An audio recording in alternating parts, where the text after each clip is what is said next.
Hello everyone, welcome back to my channel and I hope that you're all doing very well. So today in this video we'll be discussing a short summary of the novel that is The Legends of Khasak written by O.V. Vijayan.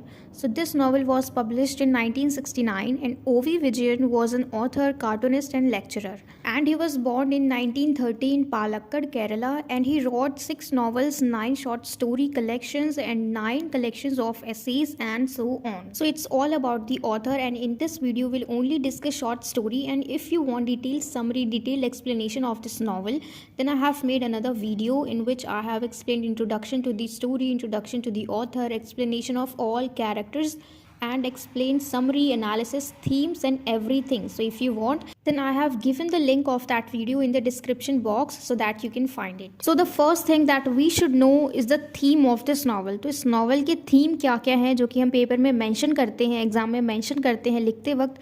तो सबसे पहला theme है हमारा खसक, जो कि village का नाम है खसक. ठीक है, the fictional village of Khasak in the novel is based on Thasrak. तो ये जो फिक्शनल विलेज है खसक, ये बेस्ड है थासरक पे, जो कि रियल प्लेस है, रियल विलेज है केरला में, और इसी के ऊपर बेस्ड है हमारा ये फिक्शनल विलेज जिसका सिमिलर नेम है खसक.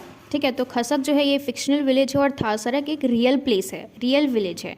फिर दूसरा थीम है हमारा nature, nature as a healer and a teacher.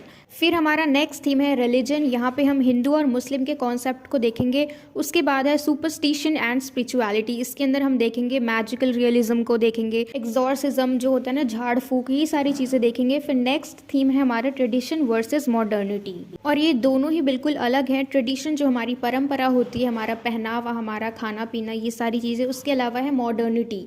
ठीक है, इसमें आधुनिकतावाद आती है, इम्प्रूवमेंट आती है हमारे रहन सहन में, हम किस तरीके से रहते हैं. इसमें टेक्नोलॉजीज़ इंक्लूड होती है जिनकी हेल्प से हम इम्प्रूव करते हैं, आगे बढ़ते हैं. ठीक है, तो इसलिए इन टेक्नोलॉजीज़ की वजह से हमें अपनी परंपरा को, अपने ट्रेडिशन को नहीं छोड़ना है. ट्रेडिशन वर्सेस मॉडर्निटी को भी देखेंगे. फिर नेक्स्ट हमारा थीम है कम्युनिज्म. उसके बाद है अटोनमेंट यानी पश्चाताप. तो अब हम फाइनली इस नॉवल को शुरू करते हैं. सबसे पहला मेन कैरेक्टर है हमारा रवि.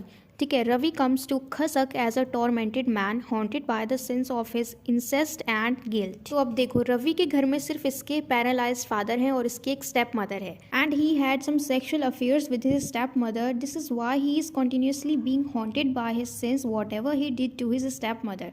ठीक है, तो ये सारी चीज़ें, ये जो भी बातें जब भी इसको याद आती हैं तो ये बहुत ज़्यादा परेशान हो जाता है, और ये इस बात को भूलने की कोशिश कर रहा है. इसको रियलाइज़ हो चुका है कि जो भी इसने किया वो गलत था, तो इसको ये बात रियलाइज़ हुई और अब ये परेशान होता रहता है. ये सब कुछ भूल जाना चाहता है जो भी इसने किया, ये सबको पीछे छोड़ देना चाहता है, लेकिन क्योंकि ये इनके साथ रहता है इसलिए ये इस बात को भूल नहीं पाता, और यही बात इसके सामने बार बार आ जाती है और ये परेशान होता रहता है. So finally he leaves home and wanders in search of a way to atone for his sins.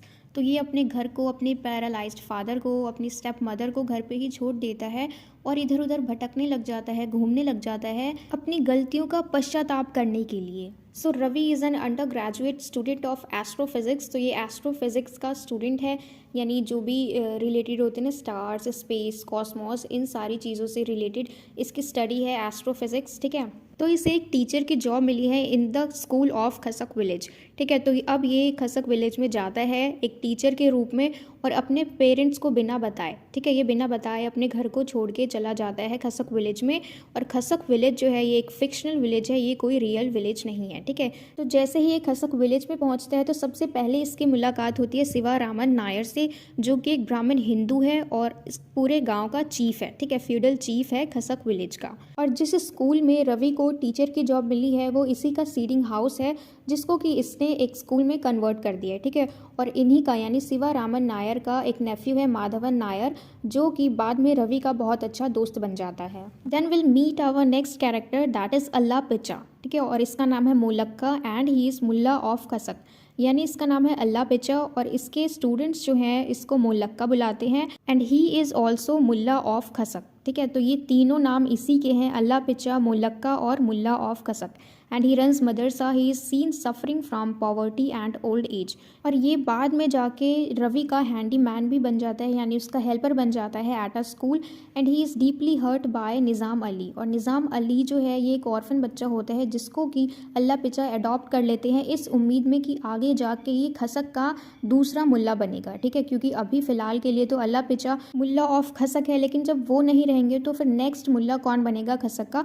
तो इस चक्कर में ये निज़ाम अली को अडॉप्ट कर लेते हैं, लेकिन निज़ाम अली खसक का मुल्ला बनने से मना कर देता है और इसे एक रिबेलियन सन की तरीके से दिखाया गया है इस नावल में, यानी ये अपने पिता का यानी अल्लाह पिचा का कुछ भी बात नहीं मानता है। और इस नावल में जो भी हम सुपर नेचुरल चीज़ें देखेंगे, सुपर पावर वाली चीज़ें देखेंगे, मैजिक देखेंगे, एग्जॉर्सिज्म, झाड़ फूक, ये सारी चीज़ें हम निज़ाम अली के कैरेक्टर से ही देखेंगे, ठीक है। ये बहुत ज़्यादा हर्ट हो जाता है क्योंकि जो अल्लाह पिचा की डॉटर है मैमूना, इसको उससे प्यार हो जाता है, लेकिन अल्लाह पिचा को इसने मना कर दिया मुल्ला बनने के लिए, इसलिए अल्लाह पिचा मैमूना की शादी चुकरू से करा देते हैं। तो इसलिए ये बहुत ज़्यादा परेशान हो जाता है, इसका दिल टूट जाता है और ये कुछ दिनों के लिए खसक विलेज को छोड़ के चला जाता है। और जब वापस आता है तो ये एक खासी बन के आता है, यानी एक मजीशियन बन के आता है। फिर हम नेक्स्ट कैरेक्टर देखेंगे अप्पू किल्ली, जो कि इस पूरे गांव का बहुत अजीब सा इंसान है with a body of half man and a half child.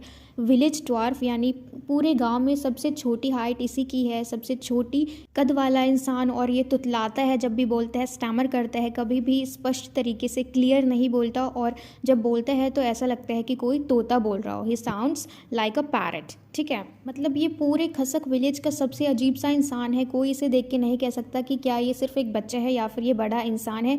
और ये इस पूरे विलेज में सबसे अजीब दिखने वाला इंसान है और पूरे गांव के लोग इसे बहुत प्यार करते हैं। अब ये सबसे अलग है, इसलिए सबको इससे नफरत करनी चाहिए, लेकिन इसके गांव के लोग यानी खसक विलेज के लोग इससे बहुत ज़्यादा प्यार करते हैं और वो समझते हैं कि अप्पू किल्ली जो है ये गिफ्ट ऑफ नेचर है एंड गिफ्ट ऑफ गॉड है, तो इसलिए पूरे गाँव के लोग इसे बहुत ज़्यादा प्यार करते हैं। तो इसमें हम देखेंगे कि अप्पू किल्ली जो है ये स्कूल में जाके बच्चों के साथ पढ़ता भी है, खेलता भी है, और ऐसे में ही एक बार इसके सिर में जूं हो जाता है और पूरे बच्चों को ये अपने साथ साथ परेशान कर देता है। इसको भी खुजली होती है और इसके सिर से बाकी बच्चों के सिर में भी जू जाता है। तो फिर लास्ट में फाइनली ये लोग डिसाइड करते हैं कि इसके बालों को छिलवा देंगे। फिर हम देखेंगे कि जिस स्कूल में रवि पढ़ाता है उस स्कूल में काफ़ी सारे बच्चे हैं और उसमें से एक है 10 साल की छोटी सी बच्ची जिसका नाम है कुन्हा मीना। तो इसकी मुलाकात बहुत अच्छे से होती है और फिर कुछ टाइम बाद ये लोग स्कूल से पिकनिक जाते हैं और पिकनिक पे सारे बच्चे डांस करते हैं, कोई गाना गाता है, सब इधर उधर घूमते हैं, सब बहुत मौज मस्ती करते हैं। और फिर कुछ देर बाद ये कुन्हा मीना जो है 10 साल की बच्ची जो है, इसे रियलाइज़ होता है कि इसकी तबीयत ख़राब है, इसके पेट में दर्द होता है, इसे स्टमक एक होता है। और फिर बाद में ये छोटे छोटे रेड कलर के ड्रॉप्स देखती है, फिर ये डर जाती है और फिर ये जाके अपने टीचर को बताती है ये बात। और इसका टीचर कौन है? रवि। फिर रवि को रियलाइज़ होता है कि इसको मेंस्ट्रुअल पीरियड स्टार्ट हो गए हैं और फिर वो मन ही मन सोचता है कि ये छोटी सी 10 साल की बच्ची कैसे अचानक से एक वुमेन में कन्वर्ट हो गई है इसके पीरियड स्टार्ट होने के बाद से। फिर वो पूरे पिकनिक पे उसका बहुत अच्छे से ध्यान रखता है और फिर लास्ट में सब अपने घर चले जाते हैं और अब इनका समर वेकेशन है, ठीक है, यानी गर्मियों की छुट्टियां स्टार्ट हो गई हैं। Then will meet our next character that is Chand Umma, जो कि एक विडो है, विधवा है और इसके 2 बच्चे थे और वो दोनों भी मर जाते हैं और ये अकेली रह जाती है, ठीक है। और इसमें बताया गया है कि ये विधवा कैसे हुई, क्योंकि इसका जो हस्बैंड है, इसका जो पति है, ये बहुत ही ज़्यादा लालची इंसान है और पूरे खसक विलेज में एक बहुत बड़ा सा इमली का पेड़ है और इसका जो हस्बैंड है ये उस इमली के पेड़ पे जाता है ताकि ये सोचता है कि इमली के पेड़ से इमली तोड़ के ये बाज़ार में बेचेगा और पैसे कमाएगा, क्योंकि ये वो लालची भी है और थोड़ा बेवकूफ़ भी है। और जैसे ही वो लालच में पेड़ पे चढ़ता है जल्दी जल्दी और तुरंत उस पेड़ की डाल टूट जाती है और ये नीचे गिर जाता है और इसकी मृत्यु हो जाती है। तो इस तरीके से ये विधवा हो जाती है और इसके 2 बच्चे हैं और इन दोनों की भी मौत हो जाती है स्मॉल पॉक्स की वजह से। स्मॉल पॉक्स जो है ये पूरे गांव में एक पैंडेमिक फैल जाती है जिसमें बहुत सारे लोग बीमार हो जाते हैं। रवि खुद भी बीमार हो जाता है लेकिन बाद में वो ठीक हो जाता है। फिर हम देखेंगे हमारा नेक्स्ट कैरेक्टर है कप्पू अचान, जो कि एक टॉडी टैपर है। टॉडी का मतलब होता है ताड़ी, ठीक है, जिससे शराब बनता है ना। तो ये पेड़ पे चढ़ के उसको तोड़ के ला के उसे पीस के उसका शराब बनाता है और उसे बेचता है। लेकिन जो सरकार है, जो गवर्नमेंट है, उसके न्यू रूल्स आने के बाद अब इसकी दुकान बंद हो चुकी है। और टॉडी टैपर के साथ साथ ये गॉसिप मॉन्गर भी है, यानी चुगलखोर भी है। सबकी बात जान के फिर सबकी बात इधर उधर फैलाता रहता है, उसमें काफ़ी सारे झूठी बातें ऐड करके, और ये पूरे गांव में फैला देता है कि मैमूना जो है वो रवि की मिस्ट्रेस है, यानी इन दोनों का आपस में कुछ चल रहा है, ठीक है। तो हम देखेंगे कि जिस स्कूल में रवि टीचर है वो स्कूल किसका है? शिवारामन नायर का, जो कि एक ब्राह्मण हिंदू है, ठीक है, यानी वो कट्टर हिंदू है और उसके स्कूल में रवि के आने के बाद अल्लाह पिच्चा जो है उसका हेल्पर बन जाता है, आबिदा जो है वो भी उसकी हेल्पर बन जाती है और चांद उम्मा जो है वो भी उसकी हेल्पर बन जाती है। और ये तीनों ही मुस्लिम हैं, तो इसलिए शिवा रामन नायर को बहुत ज़्यादा गुस्सा आता है रवि के ऊपर, क्योंकि रवि इन्हें काम पे रख लेता है। और ऐसे ही स्कूल में पढ़ाते पढ़ाते रवि को खसक विलेज में 2 साल हो जाते हैं और इन 2 सालों के बाद रवि के पास एक लेटर आता है और वो लेटर होता है पद्मा का, और पद्मा इसकी गर्लफ्रेंड है और उसमें लिखा होता है कि वो कुछ दिनों में इससे मिलने आ रही है। फिर जब वो आती है तो ये दोनों आपस में काफ़ी सारी बातें करते हैं। फिर पद्मा उसे कहती है कि क्यों वो बिना बताए अपने फादर को, अपनी मदर को छोड़ के आ गया इस खसक विलेज में, और फिर वो उसे मनाने लग जाती है कि वो वापस जाए, अपने फादर और मदर के पास वापस जाए और फिर ये लोग अपनी नई ज़िंदगी शुरू करेंगे। और वो समझाती है कि खसक विलेज तो सिर्फ उसका एक एस्केपिज्म है, क्योंकि वो सारी चीज़ों को भूलना चाह रहा था जो भी उसने किया। और इन सब को भूलने के चक्कर में उसने क्या सोचा कि इसके लिए इसका घर छोड़ देना ही बेहतर होगा, और ये घर छोड़ के कहाँ आ जाता है, खसक विलेज में, जो कि सिर्फ एक बहाना है रियलिटी से भागने का। लेकिन जब तक ये रियलिटी से भागेगा तब तक तो ठीक है, लेकिन कभी ना कभी उसे इस सच का सामना करना ही पड़ेगा। तो ये सारी बातें पद्मा उसे समझाती है और फिर चली जाती है। अब इसके पास कुछ वक्त है सोचने का कि इसे क्या करना चाहिए, और फिर ये डिसाइड करता है कि ये खसक विलेज को छोड़ के वापस से अपने घर चला जाएगा, क्योंकि इसे रियलाइज़ होता है कि ये सिर्फ एस्केप कर रहा था उस चीज़ को, लेकिन जो सच है वो बदल नहीं सकता, इसे कभी ना कभी उसका सामना करना ही पड़ेगा। अब ये लास्ट में डिसाइड करता है कि ये खसक विलेज को छोड़ के वापस से अपने घर चला जाएगा और वहाँ पे अपनी नई ज़िंदगी शुरू करेगा पद्मा के साथ। तो अब लास्ट में इसका जो फ्रेंड है माधवन नायर, जो कि शिवा रामन नायर का नेफ्यू है और इसका बहुत अच्छा फ्रेंड है, तो ये लोग वॉक करते करते जाते हैं बस स्टॉप तक, आपस में बातचीत करते हैं। और यहाँ पे माधवन नायर चला जाता है उसे बाय बोल के, और जैसे ही बस स्टॉप के पास रवि बस का इंतज़ार करता है, वहीं पे उसकी नज़र एक सांप पे पड़ती है, लेकिन ये भागता नहीं है उस सांप को देख के, और वो सांप इसके पास आके इसके पैरों को काट लेता है और यहीं पे रवि जो है ये बेहोश हो जाता है, ये गिर जाता है, और इसी के साथ हमारी ये नॉवल ख़त्म हो जाती है। देखा जाए तो इसमें मेन चीज़ क्या है इस पूरी नॉवल में, कि अगर हम कोई गलती करते हैं तो उससे हमें पीछा छुड़ाना, हम भूलना चाहते हैं, लेकिन उसका सॉल्यूशन ये नहीं है कि हम हर चीज़ छोड़ छाड़ के कहीं और चले जाएं, कहीं दूर चले जाएं, है ना, क्योंकि बाद में तो हमें उसका सामना करना ही है। जिस तरीके से रवि अपने घर को छोड़ के गया और फिर 2 साल बाद वापस आया, और अब 2 साल बाद इसे इस चीज़ का सामना करना ही पड़ेगा।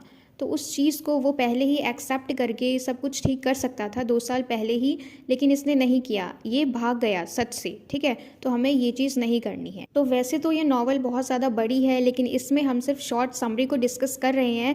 And if you want a detail explanation of this novel, then I have made another video where in I have explain everything, like introduction to the story, introduction to the author, explanation of all characters, explain summary, analysis, themes and everything. So if you want, then I've given the link of that video in the description box so that you can get it better. तो आज की इस video में इतना ही, और मुझे पूरी उम्मीद है कि आपको अच्छे से सब कुछ क्लियर हो गया हो। And if so, then please let me know in the comment box if you like this video and share it with your friends as well so that they can get help from it. And don't forget to subscribe my channel. Until we meet in the next video, keep learning.